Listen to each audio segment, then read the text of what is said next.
नमस्कार दोस्तों, स्वागत है आप सभी का परीक्षा समर में। तो दोस्तों, मैं शशांक त्रिपाठी, आपकी केमिस्ट्री फैकल्टी, आप सभी का परीक्षा समर में बहुत-बहुत स्वागत करते हैं। तो दोस्तों, परीक्षा समर जो शब्द है, जो हमारी सोच है, ये हो सकता है कि आपको पहली बार सुनाई दे रही हो, लेकिन हमारी सोच, हमारा वेग इस प्रकार से आपके सामने आएगा कि मानो जैसे कोई एक हवा का झोंका है और ये हवा का झोंका शिक्षा की जगत में एक इस प्रकार की शीतलता लेकर के आएगा आपके सामने, जिसमें आप सभी बच्चे एक बहुत ही अच्छी शिक्षा और एक क्वालिटी की शिक्षा को जागरूक के साथ हम आपको देंगे। हिंदी मीडियम के बच्चों के साथ एक समस्या आती है। वो समस्या क्या आती है कि जो बच्चे गांव से आते हैं, जो बच्चे उन इलाकों से आते हैं जहां पर बहुत सारी ऐसी संस्थाएं नहीं हैं जो आपको एक अच्छी शुल्क के साथ आपको दे सके। इसलिए परीक्षा समर आपको ये एक सोच के साथ आपके सामने उपस्थित हुई है। तो परीक्षा समर से आप जुड़े और इस जो उद्देश्य को लेकर के हम आगे बढ़ रहे हैं, ये इसका मात्र एक उद्देश्य है कि आपको अधिक से अधिक, सिर्फ मात्र एक उद्देश्य है कि अधिक से अधिक हम आपको एक क्वालिटी वाइज जो सुविधा हो एजुकेशन की, वो हम आपको प्रोवाइड कर सकें। जो हिंदी मीडियम के छात्र हैं, उनके साथ समस्या ये आती है, जो दूर दराज के छात्र हैं, उनके साथ यही समस्या रहती है कि वो बच्चे उन संस्थाओं से नहीं जुड़ पाते, उन लोगों से नहीं जुड़ पाते जिनकी क्वालिटी अच्छी है। कभी फीस की वजह से, अगर आप शहरों की बात करेंगे तो वहां हो सकता है आपके यहाँ एक किसान परिवार से आते हो, कुछ ऐसे परिवार से आते हो जहां खर्चा आप जा करके शहरों में ना उठा पाए। तो जो भारी भरकम फीस वाली कोचिंगें हैं, जो इस प्रकार की संस्थाएं हैं, जो सिर्फ और सिर्फ उन बच्चों को पढ़ाना चाहती है जिनके पास पैसों की भरमार है। लेकिन परीक्षा समर उन बच्चों के साथ भी जुड़ेगा जो सिर्फ निचले तबके के नहीं, जो आर्थिक तबके के नहीं, जो हर प्रकार के तबके से आते हैं, उनके लिए परीक्षा समर एक प्रकार की औषधि है। तो ये ध्यान रखिएगा कि परीक्षा समर सिर्फ एक संस्था है, ऐसा बिल्कुल नहीं है। एक सोच है जो ग्रामीण क्षेत्रों में पल रहे, बढ़ रहे बच्चों के साथ, हिंदी मीडियम के बच्चों के साथ जो समस्याएं हैं, उस समस्याओं को खत्म करने के लिए परीक्षा समर जो है आपके सामने उपस्थित हुआ है। ये एक ऐसी विचार के साथ उपस्थित है जिसमें आपको किसी भी सब्जेक्ट की जरूरत इस प्लेटफॉर्म के बाहर नहीं मिलेगी। आपको साइंस हो, आपको इंग्लिश हो, आपकी कोई भी सब्जेक्ट है जो 9th हो, 10th 11th 12th में आते हैं, तो अब ये डर आपके मन से बिल्कुल निकल जाएगा कि परीक्षा में आपके अंक किस प्रकार से बहुत अच्छे आएंगे। आपको कंटेंट यानी कि जो आप परीक्षाओं में पढ़ते हैं किताबें, उनको किस तरीके से आप करेंगे, ये सारी की सारी चीजें हम यहाँ पे आपको एक एक करके देते रहेंगे। परीक्षा समर आपके उद्देश्य के, आपके माँ बाप के सपनों के साथ साथ आपके सपनों को भी पर लगाने के लिए पूर्ण रूप से तैयार है। तो ये ध्यान रखिएगा कि जब भी आप अपनी शिक्षा के लिए आगे बढ़ें, तो अपनी शिक्षा में आगे बढ़ने के लिए सिर्फ और सिर्फ दो ही तरीके होते हैं। पहला होता है मेहनत। तो मेहनत तो देखो बेटा सब करते हैं, लेकिन मेहनत के साथ साथ अगर सही डायरेक्शन में आपको एक गाइडेंस मिल जाए, आपको कोई ये बताने वाला मिल जाए कि आपकी परीक्षा के लिए ये चीजें उपयोगी हैं, ये चीजें थोड़ी सी कम उपयोगी हैं, तो आप उसी के हिसाब से इन सभी चीजों को क्या कर सकते हो, एक एक करके पढ़ सकते हो, देख सकते हो। तो ये ध्यान रखिएगा कि जब आप यहाँ पे हमारे साथ जुड़ रहे हैं, तो आप अपने दोस्तों को, अपने परिवार में अपने भाईजनों को बताएं और उनको ये विश्वास दिलाएं कि परीक्षा समर उन सभी बच्चों के लिए है जो हिंदी माध्यम से हों, ठीक है, और उसके साथ साथ में एक ऐसी व्यवस्था के साथ हम जुड़ रहे हैं जिसमें आप सभी बच्चों का बहुत ही ज्यादा लाभ होगा। तो ये ध्यान रखिएगा दोस्तों कि शिक्षा किसी भी बच्चे के लिए उपयोगी होती है, जो 9 10th 11 12th। इसीलिए आपने सुना होगा कि लोग बचपन में गांव में, शहरों में, कहीं पे आप चले जाइए तो जो हमारे बड़े बुजुर्ग होते हैं वो क्या कहते हैं, एक छोटी सी बात कहते हैं। कहते हैं कि अगर आपने जो मेहनत है वो 9 और 10 में जितनी कर ली, उससे 20% कम करनी पड़ती है मेहनत आपको 11 और 12 में। बात समझ में आ रही है? तो जब आप 11 और 12 में मेहनत कर लेते हो, तो फिर क्या कहते हैं कि आप जब ग्रेजुएशन में जाओगे, तो ग्रेजुएशन में आपको और कम मेहनत करनी पड़ेगी। तो ये है क्यों? क्योंकि ये जो 9 से लेकर के, ध्यान से देखिएगा, जो 9 से लेकर के 12 तक की नींव होती है ना मेरे दोस्त, ये जो नींव होती है, ये आपका दिमाग, आपका मानसिक संतुलन, आपकी शिक्षा को बनाने में बहुत ही बेहतर करता है। तो इसी उद्देश्य के साथ परीक्षा समर जो है वो आपको ये कम शुल्क में, ध्यान रखिएगा कि ये कम शुल्क में, सिर्फ मैं इस शब्द का प्रयोग बार बार इसलिए कर रहा हूं क्योंकि अगर कोई बच्चा ये सोचता हो कि आज के टाइम में जो भी संस्थाएं हैं वो सभी संस्थाएं इतना ज्यादा फीस ले लेती हैं कि उसमें हर बच्चा एफर्ट नहीं कर पाता, तो हम इसी मिथ को तोड़ने के लिए हमारी जो टीम है परीक्षा समर, जो हमारे कोर मेंबर हैं, जो हमारी फैकल्टी हैं, वो सभी सिर्फ और सिर्फ बच्चों की शिक्षा के लिए काम करेंगे। बच्चों की जो शिक्षा है उसको जागरूक करने के लिए काम करेंगे, क्योंकि देखो क्या होता है, जो हिंदी बेल्ट है हमारा, है ना, जो हिंदी बेल्ट है, हिंदी भाषी लोग जो होते हैं ना बड़े मीठे होते हैं। मीठे का मतलब, मीठे का तात्पर्य है कि बहुत ही सीधे और भोले भाले होते हैं। तो उन्हें क्या लगता है कि अगर कोई व्यक्ति उन्हें कुछ दे रहा है तो जरूर कुछ ना कुछ उनसे लेगा। तो जाहिर सी बात है, ये बिल्कुल सत्य बात है। हम अगर आपको कुछ दे रहे हैं तो आपसे कुछ लेंगे भी। हम आपको ज्ञान देंगे और इसी ज्ञान से अगर आप अपने क्षेत्र में, हमारे क्षेत्र में जो हिंदी माध्यम का क्षेत्र है, बेल्ट है, उसमें अगर आप एक उत्कृष्ट जगह पे पहुंच जाए तो मुझे लगता है कि हमारा ये जो समर है, जो परीक्षा समर है, ये हमारे लिए एक शुल्क का काम करेगी। तो आपकी सफलता ही हमारी शुल्क है। तो ये चीज ध्यान रखिएगा कि परीक्षा समर कोई पैसा उगाही करने की संस्था नहीं है। हमारी ये जो संस्था है एक एनजीओ की तरह काम करेगी आपके साथ। एक प्रकार की वो संस्था है जो आपको कम फीस में, एक मिनिमम कॉस्ट में आपको वो सुविधाएं देंगी जो बड़ी बड़ी संस्थाएं एक मोटे पैसे चार्ज करने के बाद भी बच्चों को ठग लेती हैं। तो ये चीज ध्यान रखना है हमें। हमें ये ध्यान रखना है कि हमारा जो उद्देश्य है, क्या उस उद्देश्य के साथ हम आगे बढ़ पा रहे हैं? क्या जो उद्देश्य है हमारा, उस उद्देश्य के साथ हम आपके सपनों में चार चांद लगा पा रहे हैं? तो ये जो तरीके हैं, ये जो बातें हैं, ये सिर्फ बातों में ही नहीं मिलेंगी आपको। ये बातें मुलाकातों में बदलेंगी। और मुलाकातें कैसे होंगी? तो जब हम यहाँ पे आपको पढ़ाना शुरू करेंगे, ये जो पढ़ाएंगे हम, आपको ये समझ में आएगा कि हाँ सर, जो आपने बोला था, आपने हमारे छोटे भाई बहनों के लिए ये बिल्कुल सही बोला था। तो ये चीजें ध्यान रखनी है हमें कि यहाँ पे जो भी आपको मिलेगा वो बिल्कुल उस क्वालिटी का मिलेगा जिसमें आप कभी भी कोई शिकायत नहीं करेंगे। ठीक है? तो इस तरीके से जो परीक्षा समर है, इसका जो सफर होगा मेरे साथ आपका, आज से, अभी से, इसी पल से शुरू होना तय है। तो इसी क्रम को आगे करते हुए मैं शशांक आपको केमिस्ट्री जो 11th और 12th की होगी, ध्यान दीजिएगा कि जो 11th और जो 12th की केमिस्ट्री होगी वो मैं आपको पढ़ाऊंगा। तो सुनना दोस्तों, अभी तक आपके दिमाग में क्या था?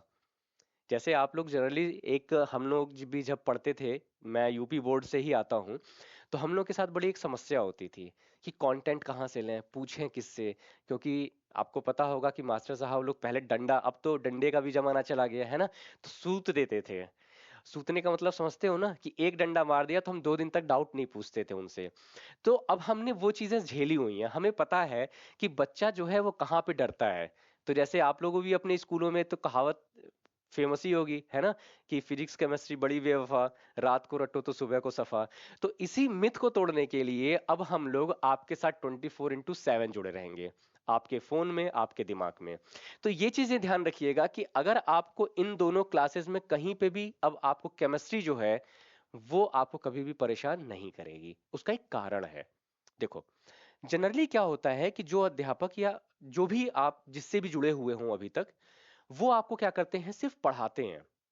लेकिन केमिस्ट्री एक ऐसी सब्जेक्ट है जिसमें अगर आपने कनेक्टिंग छोड़ दिया, जैसे हम बचपन में नंबर पहाड़ा सीखते हैं, टेबल सीखते हैं, अंक सीखते हैं, तो उसमें क्या करते हैं, ध्यान से सुनिएगा, जैसे हम किसी छोटे बच्चे से बोले कि 1, 2, 3, 4, 5, और उसके बाद से वो 7 या 9 पे चला जाता है। अब ध्यान से समझिएगा मैं आपको सिखाना क्या चाह रहा हूं। तो अगर हम ये देखें तो इस बच्चे का जो क्रम है, ये जो बच्चा अबोध था, जिसको कुछ पता ही नहीं था कि नंबर्स हैं क्या, उसने रट करके बैठे थे और उसको ये मालूम था कि 5 तक का है, तब तक किसी दूसरे बच्चे की आवाज आ गई कि बाबू इधर आ जाओ, भैया इधर आ जाओ। अब उसका ध्यान भटक गया। अब ध्यान भटका तो जो रटी हुई चीजें थी वो उसके दिमाग से निकली। क्योंकि देखो, रटी हुई चीजें बहुत दिनों तक आपके दिमाग में नहीं रहती, कुछ चीजें आपको तो रटनी पड़ेंगी। तो ये चीजें ध्यान रखिएगा कि पांच के जैसे ही उसने पांच बोला, उसके बाद पांच बोलते ही उसका ध्यान भटक गया। अब हुआ क्या, ध्यान भटका तो वो छह की जगह किस पे पहुंच गया बेटा, वो पहुंच गया सीधे सात पे। किस पे पहुंच गया, वो सात पे पहुंच गया। ऐसा नहीं है उस बच्चे को आता नहीं था, वो बच्चा चूंकि रट के बैठा था, उसका ध्यान भटका। तो हुआ क्या कि वो इस छह को भूल करके सीधे किस पे पहुंच गया दोस्त, सात पे। फिर सात पे पहुंच, अब देखो उसका क्रम टूटा। जैसे ही उसने पांच की जगह छह बोलना छोड़ दिया और सात बोला, तो जो भैया मम्मी अंकल जो भी सामने बैठे थे उन्होंने डांट दिया, बोले ये कैसे पढ़ रहे हो, ये तो भूल गया। अब सात बोलने के बाद यह बच्चा आठ फिर भूल गया। क्यों, क्योंकि इसको डांट दिया गया। जैसे ही डांटा गया तो यह बच्चा जो है सात के बाद सीधे नौ पे आ जाता है। यही समस्या आती है जो बच्चे केमिस्ट्री पढ़ते हैं, उनका जो क्रम होता है, जो ताल होता है, जो सुर होता है, वो टूट चुका होता है। तो हमें इसी ताल को, इसी क्रम को देखना है कि जब हम केमिस्ट्री को पढ़ेंगे तो उसको पढ़ते समय क्या क्या चीजें आपको ध्यान में रखनी है। पढ़ना कैसे, जैसे आप रिएजेंट पढ़ते हो। अब ध्यान से सुनिए, अगर कोई बच्चा है जिसने नाइन्थ और टेंथ में कुछ चीजें पढ़ी, अब वो चीजें भूल रहा है, उसको याद ही नहीं रह रही कि कौन सा रिएक्शन कहां हो रहा है, तो इसके लिए मैं आपसे दो कॉपियां बनवाऊंगा। कितनी कॉपियां बनाएंगे हम, दो कॉपी बनवाएंगे। एक कॉपी में तो पूरा नोट्स रहेगा, और एक कॉपी में सिर्फ और सिर्फ रिएजेंट लिखेंगे, कुछ छोटे छोटे फॉर्मूले लिखेंगे, पीरियोडिक टेबल्स के कुछ चीजों को अलग लिखेंगे। उससे क्या होगा कि उन्हें हमें रिवीजन करना होगा। जब रिवीजन करेंगे तो आप ये देखोगे कि यह जो बच्चे का एक क्रम टूट रहा था, अब उसको ये पता चल जाएगा कि यार ये चैप्टर है, इस चैप्टर के अंदर कौन कौन से ऐसे टॉपिक हैं जो मैंने पीछे भी पढ़े थे। तो जब आप कनेक्टिंग करना सीख लेते हो, बात समझ में आ रही है। जैसे क्या होता है कि आप ट्रेन से यात्रा कर रहे हो, अब दिल्ली से सब मानो कि मुझे जाना हो लखनऊ या गोरखपुर, ठीक है, जैसे मैं गोरखपुर का रहने वाला हूं, तो मैं लखनऊ, दिल्ली से लखनऊ जा रहा हूं या गोरखपुर जा रहा हूं। अगर मुझे ये पता है कि अगला स्टेशन कौन सा है, तो क्या मुझे किसी और से पूछने की जरूरत पड़ेगी अगर मुझे वो सारे स्टेशन परिचित है तो? नहीं ना। नहीं तो मैं क्या पूछूंगा, अरे भाई साहब थोड़ा बता दीजिए ना अगला स्टेशन कौन सा है। अब भाई साहब को पता है तो ठीक है, वरना आप फोन निकाल के गूगल करेंगे। तो आप कभी भी देखिएगा तो एक स्टेशन के बाद दूसरा स्टेशन आएगा ना। तो ये चीजें ध्यान रखिएगा कि अगर हमें कभी भी केमिस्ट्री पढ़ते समय ये चीज अगर हमने सीख ली कि क्रम क्या है, किस तरीके से हमें पढ़ना है, तो वो सब्जेक्ट आपको कभी भी परेशान नहीं करेगा। आप लोगों के अंदर जो डर बैठा हुआ है ना साइंस को लेकर के, तो ये विश्वास मानिएगा कि ये जो परीक्षा समर की जो सोच है, जो इस सोच के साथ जो हम उतर रहे हैं आपके सामने, ये हम सोच बदल देंगे कि केमिस्ट्री, फिजिक्स, मैथ या साइंस का कोई भी टॉपिक आप ये नहीं बोलेंगे कि सर अब डर लगता है। क्यों? क्योंकि हम आपको पढ़ाने के साथ साथ में वो सारी चीजें बताएंगे जिससे आपका वो टॉपिक, वो जो चैप्टर है वो मजबूत बन सके। और अगर जहां मजबूती है वहीं पे क्या है, सारी चीजें हैं, ठीक है ना। जिसकी हड्डियों में जान होती है, दरअसल वही रेस के मैदान जीता करते हैं। तो ये ध्यान रखिएगा। तो हड्डियों में जान कब आएगी, जब हमारा कॉन्सेप्ट क्लियर होगा। हमारा दिमाग कब खुलेगा, कि जब हम सारी चीजें एक एक करके पढ़ेंगे।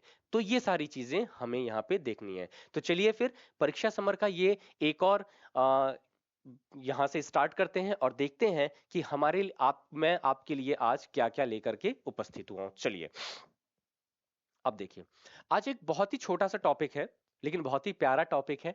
ये टॉपिक अक्सर परीक्षाओं में भी पूछा जाता है, हमारे जीवन में भी पूछा जाता है। भाई देखो, साम्य अवस्था है, इक्विलिब्रियम है, तो जाहिर सी बात है कि ये हमारे जीवन से भी संबंधित करता है और परीक्षाओं में तो आपके पूछता ही है। दरअसल साम्य अवस्था है क्या?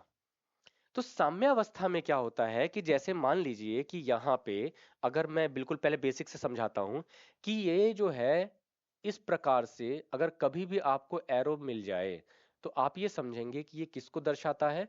ये दर्शाएगा आपके साम्य अवस्था को। किसको दर्शाएगा आपके दोस्त, साम्य अवस्था को। अब ध्यान से सुनिएगा, जैसे मैंने बोला था ना आपसे कि करेक्टिंग करके पढ़ना है हमें, हमें सिर्फ और सिर्फ भीड़ में नहीं भागना है। जैसे ये जब टॉपिक हम पढ़ेंगे तो इस टॉपिक के अंदर अब देखना, पीछे के जो चैप्टर हैं, जो पहला चैप्टर हम पढ़ते हैं, उसी चैप्टर का प्रयोग यहाँ पे भी है। ये आपको कोई नहीं बताएगा। जैसे मोलैरिटी, मोललता, मोलरता, बात समझ में आ रही है? तो वो हम कहाँ पढ़ चुके हैं? वो पढ़ चुके हैं हम पहले चैप्टर में, वहां पे सारी चीजें पूछता है। लेकिन जब हम साम्यावस्था पढ़ेंगे, इक्विलिब्रियम पढ़ेंगे, तो वहां पे भी उन सभी चीजों का क्या होगा, उन सभी शब्दों का, उन सभी चीज प्रयोगों का क्या होगा, यहाँ पे उपयोग होता है। तो अब हम ये देखते हैं कि ये उपयोगिता कितनी है और किस प्रकार से है। ठीक है, तो चलिए जरा एक एक चीजों को लिखते हैं। तो ध्यान दीजिएगा कि मैंने यहाँ पे एक चीज लिखी है कि ये एरो जो है वो किसको दर्शा रहा है, अग्र अभिक्रिया को और पश्च अभिक्रिया को। यानी कि यहां पे अगर हम देखें तो एक यहां पे जो एरो लगा हुआ है, इसका मतलब ये है कि अगर यहां पे कोई भी एक लिखी जाए, जैसे S2O और ये, तो अगर यहाँ पे देखें तो ये भी तो प्रयोग हो करके, यानी कि ये दोनों की दोनों जो अवस्थाएं हैं, क्या एक दूसरे के साथ ये यहाँ पे मिल रहे हैं कि नहीं? देखिए आप यहाँ पे कि अगर आप इसको देखेंगे तो यहाँ पे जो भी है, अगर हम देखें इसको, तो ये क्या किस उसमें था, ये द्रव्य है हमारा। ठीक है, क्या है हमारा, द्रव्य है। और ये किस में बदलेगा, वाष्प में। अब ये देखना होता है कि इनमें जितनी भी चीजें दी गई हैं, यानी कि ये जितनी भी यहाँ पे समाकलन है, यहाँ से H2O जो है हमारा, एक जल जो द्रव्य था, वो किस में बदला है, वाष्प में। तो ये ध्यान रखिएगा कि साम्यावस्था होगी किसमें, एक हमेशा बंद निकाय के अंदर होती है। साम्यावस्था किसमें होगी, साम्यावस्था हमेशा एक बंद निकाय के अंदर होगी। ठीक है, तो आप यहां पे ये देख रहे हैं कि जो एक H2O जो एक द्रव्य था, वह परिवर्तित होकर किसमें जा रहा है, H2O में। यानी कि एक अभिक्रिया जो है वो बदल करके H2O यानी कि वाष्प में जा रही है ना। लेकिन यही वाष्प, जैसे मान लीजिए कि आप एक बंद निकाय है और उसमें अगर जल की को अगर एक टेम्परेचर पे दिया जाए, तो आप देखते होंगे ना घरों में जैसे सीटी लगती है, तो अगर आप देखेंगे तो जल की ही बूंदें तो बाहर आती हैं। तो उसी प्रकार से अगर आप देखेंगे तो ये H2O क्या है हमारा, किसमें परिवर्तित हो रहा है, वो परिवर्तित हो रहा है हमारे वाष्प में। किसमें हो रहा है, वाष्प में। और यही वाष्प वापस से परिवर्तित होकर के किसमें जा सकता है, द्रव्य में। तो इन्हीं के बीच का जो समायोजन होगा, जो समाकलन होगा, उसी को हम क्या कहेंगे, साम्यावस्था। तो इस पे प्रभाव किसका पड़ेगा, इस पे जो प्रभाव पड़ता है वह प्रभाव पड़ता है ताप का, दाब का। ठीक है, तो भाई जब अगर ताप और दाब, यह दोनों की दोनों अवस्थाओं, इन दोनों अवस्थाओं में अगर सम्मिलित है, तो वह किस में प्रयोग होती है, साम्यावस्था में। अब इसी चीज को हम देखते हैं कि परिभाषा में कैसे पूछेगा, किस प्रकार से इसकी लैंग्वेज होगी और ये कितने प्रकार की होती हैं। तो सबसे पहले एक एक करके हम लोग देखते हैं इसको कि यहां से क्या चीजें हैं। आइए देखिए, ध्यान रखिएगा कि यहाँ पे हम जो भी पढ़ेंगे वो इस प्रकार से पढ़ेंगे कि हमको कभी भी दिक्कत ना हो। तो साम्यावस्था को तीन भागों में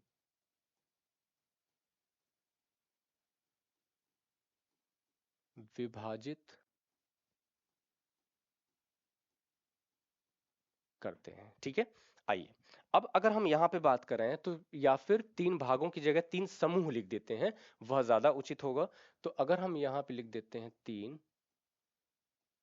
समूह। ठीक है, हम यहाँ पे देखते हैं कि इनके बीच का जो साम्यावस्था का है, तो इनके बीच के जो तीन समूह हैं वो कौन कौन से हैं। तो सबसे पहले देखते हैं हम अपना, यहाँ पे कौन सा देखेंगे, हम यहाँ पे देखेंगे हमारा पहला समूह। देखिए जरा, अगर हम इसकी बात करें तो वे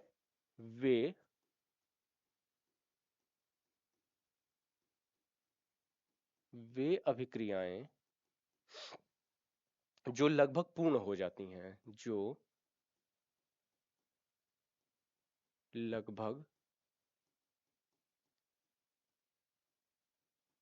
पूर्ण हो जाती हैं।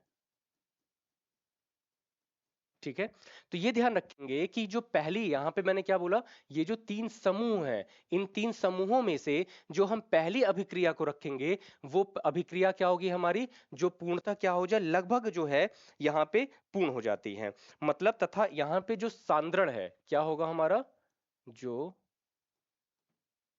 इनका जो सांद्रण है नगण्य रह जाता है। इनका जो सांद्रण होगा वो क्या होगा, इनका जो सांद्रण होगा वो क्या होगा, वो होगा नगण्य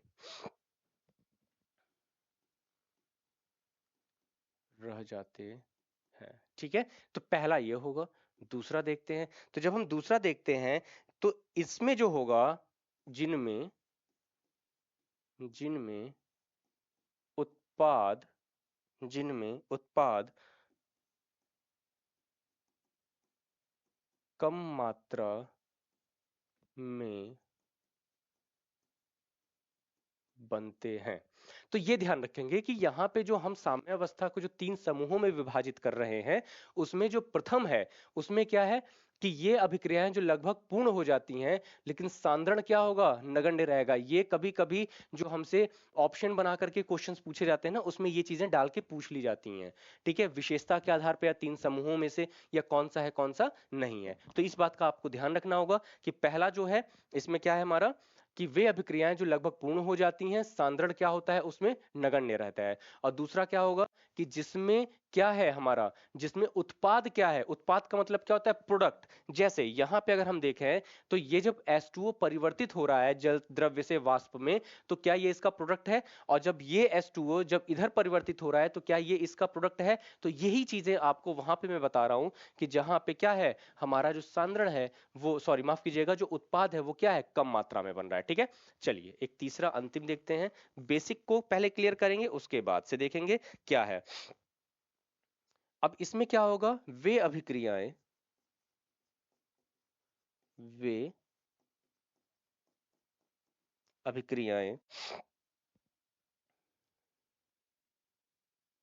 जिनमें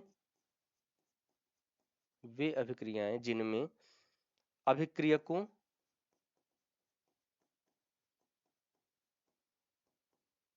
अभिक्रियकों तथा उत्पादों की सांद्रता उत्पादकों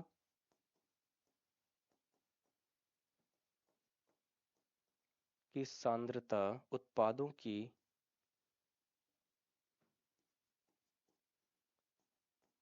सांद्रता उत्पादों की सांद्रता साम्यावस्था में साम्यावस्था में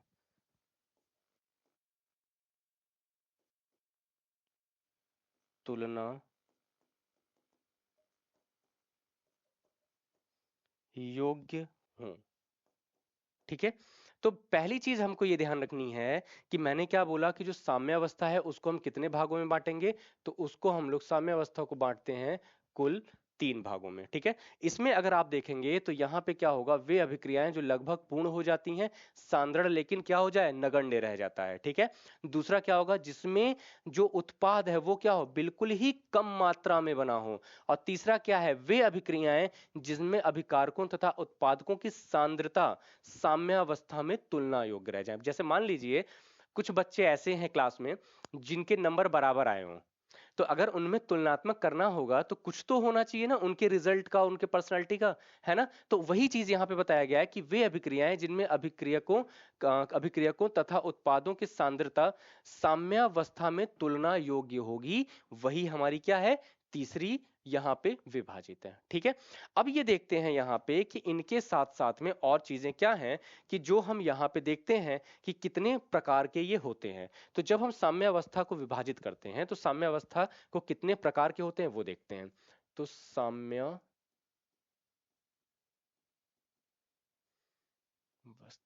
देखिए, जब साम्यावस्था को विभाजित करेंगे तो यह जो है यह 2 प्रकार की होगी। कितने प्रकार की, 2 प्रकार की। एक होगा हमारा भौतिक साम्यावस्था, एक एक करके देखेंगे।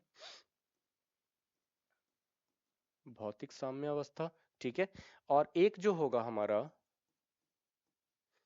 एक जो होता है वो होता है रासायनिक। ठीक है, भौतिक साम्यावस्था। और एक क्या होगा हमारा,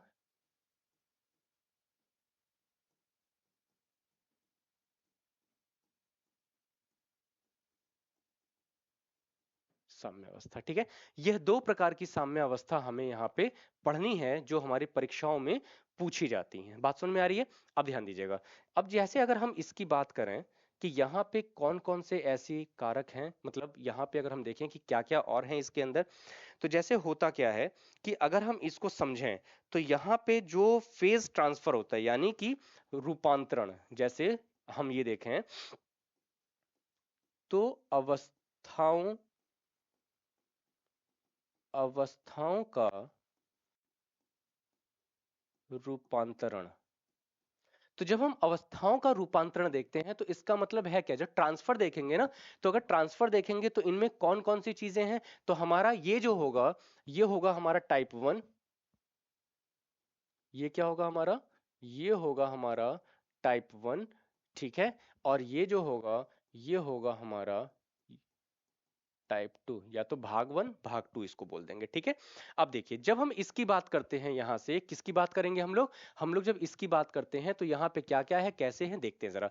तो अवस्थाओं का जब रूपांतरण देखते हैं तो जैसे उदाहरण के लिए अगर मैं समझाऊं आपको तो होगा क्या, जैसे ठोस है, ठीक है, तो जब कोई ठोस है तो जाहिर सी बात है कि क्या यह जो एक व्यवस्था है यह द्रव्य में बदल सकती है, जैसे अभी हमने पीछे देखा था। तो हम ये देखें तो क्या ये द्रव में बदल सकते हैं, जैसे बर्फ है तो बर्फ क्या है, ठोस है ना, तो ठोस जो है वो किस में बदलेगा, द्रव्य में। बात समझ में आ रही है। अब इसके बाद से अगर हम देखें तो अगला क्या है कि जैसे सब मान लीजिए द्रव है, अब द्रव किस में बदलेगा, क्या गैस में बदल सकता है, बताइए। अगर हम यहाँ देखें तो अवस्थाओं के अंदर कि अवस्थाओं का रूपांतरण कैसे होता है, तो क्या यहाँ पे हम ये देख सकते हैं कि अवस्थाओं का रूपांतरण जो है, जो ठोस है वो द्रव्य में, जो द्रव है वो गैस में, क्या इसका परिवर्तन हो रहा है, तो बिल्कुल हो रहा है, यही तो है ना हमारा साम्य अवस्था का रूपांतरण। और उसके बाद से अगर देखा जाए तो जो ठोस है क्या वह भी हमारा गैस में परिवर्तित हो सकता है, यही चीजें आपसे परीक्षाओं में पूछी जाती हैं, ये चीज ध्यान रखना है कि इन्हीं सारी चीजों को लेकर के आपसे परीक्षाओं में प्रश्न बनते हैं। तो यहाँ पे अगर आप देखेंगे तो एक अवस्था से दूसरी अवस्था और दूसरी अवस्था से तीसरी, तो यहाँ पे अगर मैं पीछे ले चलूं तो देखना यहाँ पे मैंने जो आपको लिखवाया था कि वे अभिक्रियाएं जो लगभग पूर्ण हो जाती हैं सांद्रण नगण्य रहता है। तो यहाँ पे अगर हम देखें तो क्या यह जो तीनों अब पीछे मैंने आपको व्यवस्था बताई थी, क्या वह तीनों यहाँ पे देख सकते हैं कि नहीं, तो एक एक करके देखते हैं यहाँ पे क्या है कैसे है, और यहाँ पे देखेंगे बहुत मजेदार चैप्टर है ये ध्यान रखिएगा इसका, ठीक है ना। तो ये जो भाग है ये जो होगा ये प्रथम होगा, ये दूसरा है, और ये क्या हमारा, यह उदाहरण देखा है हमने, ये ध्यान रखिएगा। बात समझ में आ रही है ना, ये क्या देखा है हमने यहाँ पे, ये हमने देखे हैं इनके उदाहरण। तो इनकी बारी थी, अब ये देखते हैं कि इनमें किस तरीके से क्या है क्या नहीं। तो एक एक करके देखते हैं अभी। तो सबसे पहले स्टार्ट करते हैं भौतिक साम्यावस्था। सबसे पहले क्या लिखेंगे हम लोग, हेडिंग अपनी भौतिक, ये मार्कर, हाँ ठीक है, भौतिक साम्यावस्था, ठीक है ना। तो सबसे पहला जो पार्ट हम ये देखेंगे वो कौन सा है हमारा, भौतिक साम्यावस्था। तो सबसे पहला इसमें लेते हैं प्रथम। अब ध्यान दीजिएगा, इसके अंदर क्या दे रखा है हमको, ठोस द्रव्य, ठोस द्रव्य साम्यावस्था, ठोस द्रव साम्यावस्था। ये जो है इसके अंदर अब हमें ये देखना है कि इसके अंदर क्या क्या चीजें हैं, क्या क्या इसमें है जो हमसे परीक्षाओं में पूछा जाता है, और क्या क्या इसका परिवर्तन होता है, ठीक है। आइए जरा, अब इसमें होगा क्या कि लिखिएगा जरा, वायुमंडलीय दाब पर, वायुमंडलीय दाब पर,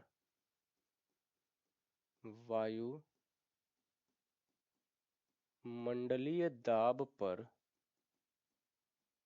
वायुमंडलीय दाब पर किसी शुद्ध पदार्थ,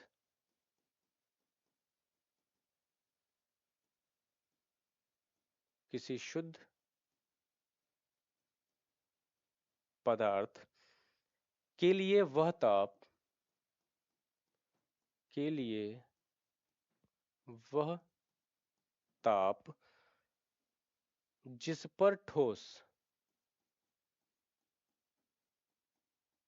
जिस पर ठोस एवं द्रव्य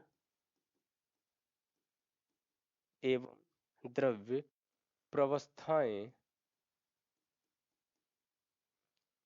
प्रवस्थाएं साम्यावस्था में होती हैं।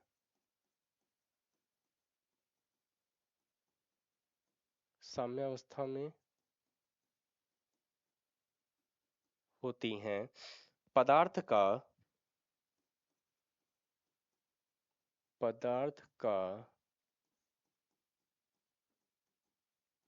गलनांक पदार्थ का गलनांक ना लिख करके यहाँ पे माफ कीजिएगा, पदार्थ का मानक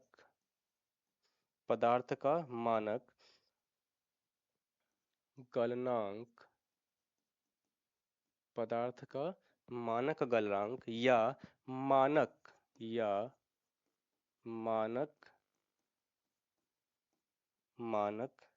हिमांक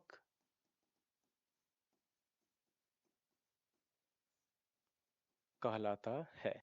तो ये क्या है यहाँ पे, अगर हम ये देखें कि ठोस द्रव्य साम्यावस्था की अगर मैं बात करूं आपसे, तो यहाँ पे क्या है कि जो वायुमंडलीय दाब होगा, क्या होना चाहिए, वायुमंडलीय दाब किसी भी शुद्ध पदार्थ के लिए वह ताप है जिस पर ठोस एवं द्रव प्रावस्थाएं साम्यावस्था में होती हैं। बात समझ में आ रही है? तो ये ध्यान रखना है। तो यहाँ पे क्या होगा, पदार्थ का मानक गलनांक या मानक हिमांक कहलाता है। तो यहाँ पे जैसे हम अभी पीछे देख रहे थे ना कि ये जो हमारा द्रव्य ठोस था वो किस में परिवर्तित हो रहा है, द्रव्य में। जो द्रव्य है वो किस में परिवर्तित हो रहा है, गैस में। और ठोस किस में जा रहा है, गैस में। तो इसी का एक हमारा पार्ट जो है वो कौन सा है, यहाँ पे ठोस द्रव्य साम्यावस्था। यानी कि अगर हम देखें तो यहाँ पे जो वायुमंडलीय दाब होगा वो किसी भी शुद्ध पदार्थ पे, ठीक है, के लिए वह ताप है जिस पर ठोस एवं द्रव्य प्रावस्थाएं साम्यावस्था में होती है। साम्यावस्था में क्या होती है, इक्विलिब्रियम, समान भागों में, मतलब कि समान हिसाब से वो वहां पे रहते हैं। ठीक है, आगे बढ़ते हैं जरा। तो ये चीज आपको ध्यान रखनी होगी इसमें कि इसके बारे में क्या है और क्या नहीं है। अब इसमें देखेंगे तो इसका निष्कर्ष क्या है, हमसे ना निष्कर्ष पूछता है। तो अगर मैं यहाँ पे निष्कर्ष आपको बताऊं, देखना कि निष्कर्ष, अगर हम पहले निष्कर्ष की बात करें तो निष्कर्ष क्या है, दोनों दोनों विरोधी प्रक्रियाएं दोनों विरोधी प्रक्रियाएं साथ साथ होंगी। ये इंपॉर्टेंट है, ये ध्यान रखेंगे, साथ साथ होती है। साथ साथ होने का मतलब क्या है कि जिस प्रकार से अगर यहाँ पे देखें हम कि कोई भी है, जैसे यहाँ पे अगर हम ठोस ले लें, जैसे अगर ठोस है तो ठोस का द्रव्य में, तो द्रव्य का ठोस में, यानी कि यह दोनों के दोनों क्या होंगे, एक साथ होते हैं यहाँ पे। तो ये चीज आपको ध्यान रखनी है कि ये इसका मतलब क्या है। ठीक है, साथ साथ होती हैं। दूसरा देखें कि इसका निष्कर्ष अभी समझ रहे हैं। फिर क्या कह रहा है, दोनों प्रक्रियाएं समान दर, ये ज्यादा इंपॉर्टेंट रहेगा, ध्यान रखिएगा, दोनों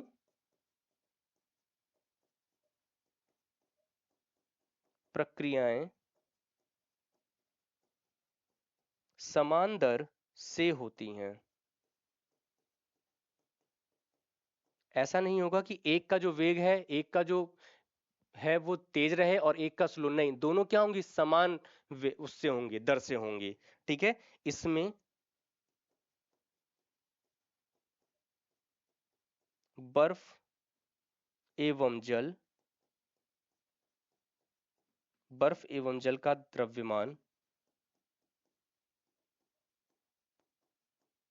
द्रव्यमान स्थिर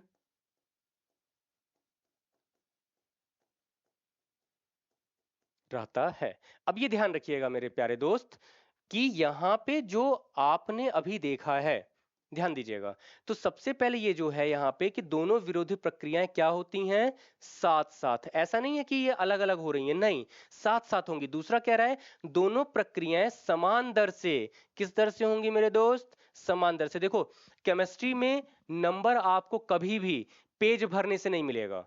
अब ये नहीं कि आपने उसी में लिख दिया कि एक वीकर लिया, उस वीकर के अंदर कुछ पानी डाले, फिर उसमें सोखने वाला डाल दिया, फिर एक नली लगा दी, फिर एक पारा डाल दिया। टेम्परेचर, किताबी भाषा नहीं लिखनी होती है, ये ध्यान रखिएगा। तो यहाँ पे अगर आप देखोगे तो आपको ना कम शब्द देने हैं, कम शब्द अगर आप दोगे तो आप ये देख लेना कि उस बच्चे को सबसे अच्छे नंबर मिलते हैं जो केमिस्ट्री में शब्दों के बहुत ज्यादा प्रयोग की बजाय कम शब्दों का प्रयोग करता है। यहां पे अगर आप देखें तो मैंने बहुत ज्यादा आपको नहीं लिखवाया है अभी तक, ठीक है। यहां अगर आप देखो तो दोनों विरोधी प्रक्रियाएं क्या होती हैं, साथ साथ होती हैं। अब अगर आप इसे छोड़ दो तो एग्जामिनर आपके बारे में क्या ही समझेगा। बात समझ में आ रही है? तो ये ध्यान रखिएगा कि हमें लिखना क्या है, हमें नंबर कहां से मिलेंगे। दूसरा क्या दे रखा है, दोनों प्रक्रियाएं। दोनों प्रक्रियाओं का मतलब क्या है कि बर्फ एवं जल, इन दोनों की बात कर रहा है, ये क्या होती हैं, दर से होती है। दोनों प्रक्रियाएं समान दर से होती हैं, ठीक है। फिर कह रहा है इसमें बर्फ एवं जल का जो द्रव्यमान है, ये ध्यान रखिएगा, ये आपके एक नंबर में भी ये डाल करके पूछा जाता है। तो ये आपसे पूछ लेगा कि होता क्या है बराबर। तो ये आपको ध्यान रखना है कि इन दोनों का जो द्रव्यमान होगा, किसका, यहां पे जो बर्फ और जल का जो द्रव्यमान होगा, वह हमेशा दोनों अवस्थाओं में क्या होगा, एक समान होता है, कभी भी परिवर्तित नहीं होता। ये चीज ध्यान रहेगी आपको, तो ये ध्यान रखना है आपको। देखो अब निष्कर्ष इसलिए जरूरी है क्योंकि अगर आपने ये समझा ही नहीं कि इनमें परिवर्तन किस प्रकार से होता है, तो फिर वो क्या ही फायदा आपको पूरी की पूरी डिफिनेशंस रट करके। तो ये ध्यान रखिएगा, कभी कभी एक एक नंबर में आपको ये जैसे मानक हिमांक है तो आपको लिख देगा एक नंबर में कि मानक हिमांक पे चर्चा करिए। अब आपने पढ़ा है लेकिन अब आपको पता ही नहीं है कि मानक गलनांक और मानक हिमांक एक ही होता है। तो मैंने वही बोला आपसे कि कनेक्टिंग अगर आप पढ़ोगे ना, एक एक चीजों को देखते हुए चलोगे तो आपको कभी भी समस्या नहीं आएगी। इस बात का आपको ध्यान रखना है, और जब हम हैं तो आपको समस्या वैसे ही नहीं आने देंगे, ठीक है। चलो स्टार्ट करते हैं हम लोग अपना, अगली चीजों को देखते हैं। अब यहां पे देखना है कि ये जो द्वितीय मतलब सेकंड था, तो ये हमारा पहला था। दूसरा देखते हैं जरा, सेकंड डालेंगे, द्रव वाष्प साम्य अवस्था। द्रव वाष्प साम्य अवस्था। अब ध्यान दीजिएगा, द्रव वाष्प साम्य अवस्था, अभी हमने क्या पीछे पढ़ा था, तो हम लोगों ने जो देखा था वो क्या था हमारा, तो आइए देख लो, ये क्या था हमारा, ठोस द्रव्य साम्य अवस्था। और ये ध्यान रखिएगा यह दोनों हम देख क्या रहे हैं, यह जो हम पढ़ रहे हैं ये अभी भौतिक साम्य अवस्था पढ़ रहे हैं, और फिर रासायनिक साम्य अवस्था हमारी अलग है, ठीक है। आइए जरा अब यहाँ पे देखते हैं द्रव वाष्प साम्य अवस्था में क्या है। तो हमें यहाँ पे ये ध्यान रखना है दोस्त कि इनके बीच का, जैसे कि ये ध्यान रखना है कि इनके बीच में जैसे जैसे संघनन वगैरह का जो दर होता है, वो किस प्रकार से इस पे फर्क पड़ेगा उस पे देखते हैं। तो आइए जरा इसके बारे में आपको लिखते हैं एक लाइन और फिर आगे बढ़ेंगे कि यहाँ पे क्या है, किसी शुद्ध द्रव्य के लिए,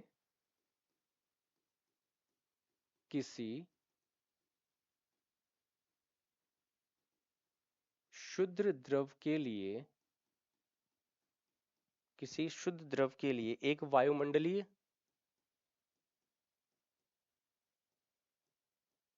एक वायुमंडलीय दाब, एक वायुमंडलीय दाब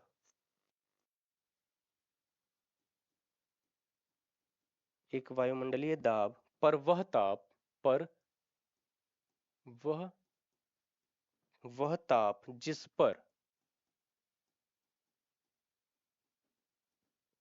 पर द्रव एवं वाष्प,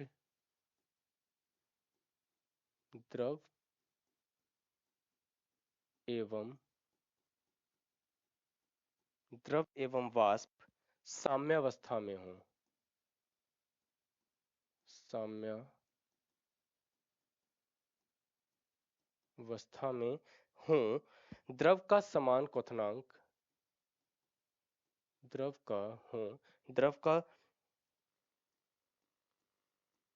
समान क्वथनांक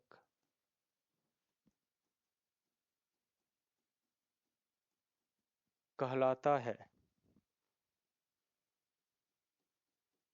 अब ध्यान दीजिएगा, द्रव का क्वथनांक डिपेंड किस पे करेगा, जैसे यहाँ पे दिया हुआ है ना क्वथनांक, तो ये जो द्रव का क्वथनांक होगा वह किस पे निर्भर करता है।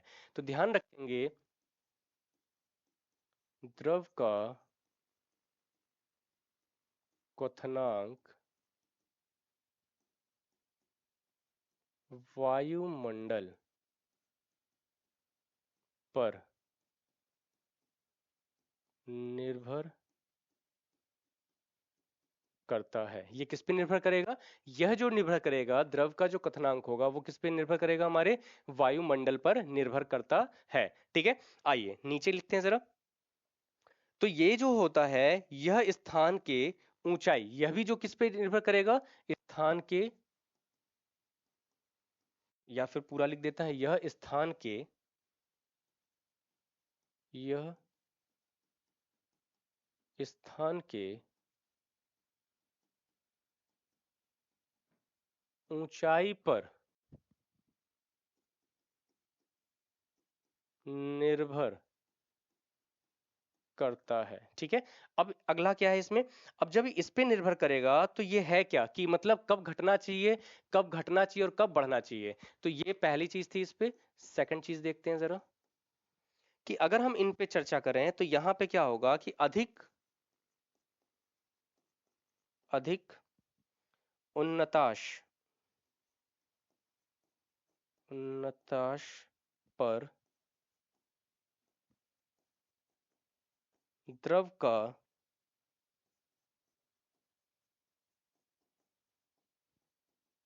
क्वथनांक घटता है। ठीक है, तो ये चीज आपको ध्यान रखनी होगी कि जैसे जब हम बात कर रहे होंगे द्रव वाष्प साम्य अवस्था की, अब ध्यान से सुनेंगे कि जब हम यहाँ पे बात चर्चा किस पे कर रहे हैं, तो द्रव वाष्प साम्य अवस्था पे, तो यहाँ पे क्या बोला जा रहा है? किसी शुद्ध द्रव के लिए एक वायुमंडलीय दाब पर वह ताप जिस पर द्रव एवं वाष्प साम्य अवस्था में होते हैं। द्रव एवं वाष्प किस पे हो? साम्य अवस्था पे हो। द्रव का क्या कहलाएगा? समान क्वथनांक कहलाता है। अब इसकी विशेषताएं क्या है? तो द्रव का जो क्वथनांक होगा वो निर्भर किस पे करता है? तो जो द्रव्य का क्वथनांक होगा वह निर्भर किस पे करेगा मेरे दोस्त? वो करेगा वायुमंडल पे। क्यों करता है? क्योंकि स्थान के ऊंचाई, और ये निर्भर किस पे करेगा? स्थान के ऊंचाई पे। देखो ये दोनों कनेक्टिंग है कि नहीं? यहां पे अगर हम देखें तो जो द्रव्य का क्वथनांक है वो किस पे निर्भर कर रहा है? वायुमंडल पे। और वायुमंडल किस पे कर रहा है? वायुमंडल किस पर निर्भर कर रहा है? वो हमारे ऊंचाई पर निर्भर कर रहा है। इसीलिए अब देखिए नीचे क्या मैंने लिखवाया है आपको, कि अधिक उन्नताश पर, ठीक है, जो द्रव्य का क्वथनांक होगा वो क्या होता है? घट जाता है, यानी कि डिक्रीज कर जाता है, गिर जाता है। अगर आपको यही सारी चीजें मैं कह रहा हूं कि ये जो शब्दावली होती है ना केमिस्ट्री में, यानी कि अभी तो मान लीजिए शब्द है, फिर रिएक्शंस वगैरह आएंगे, ठीक है, कैटलिस्ट वगैरह आएंगे, तो उसमें अगर हमको ये सारी चीजें अगर कनेक्टिंग अगर हमको समझ में आ गई ना, तो हमें कभी भी दिक्कत नहीं होती है। तो इस बात का हमें ध्यान रखना होगा, ठीक है ना? तो ये जो आपको मैंने चीजें बताई हैं, ये सब का सब किस पे डिपेंड कर रही है? साम्यावस्था पे। तो उम्मीद करता हूं कि यहां तक जो भी हमने अभी देखा है उसमें आपको समझ में आया होगा कि चीजें हैं क्या, समझते कैसे हैं, ठीक है? और नेक्स्ट क्लास जो भी होगी हमारी, उसमें बड़े ही मजेदार से इंटरेस्टिंग चीजों से एक एक फिगर बना करके देखेंगे कि इसमें चीजें और क्या हैं, ठीक है? तो अपना ध्यान रखें, स्वस्थ रहें और मस्त रहें। धन्यवाद।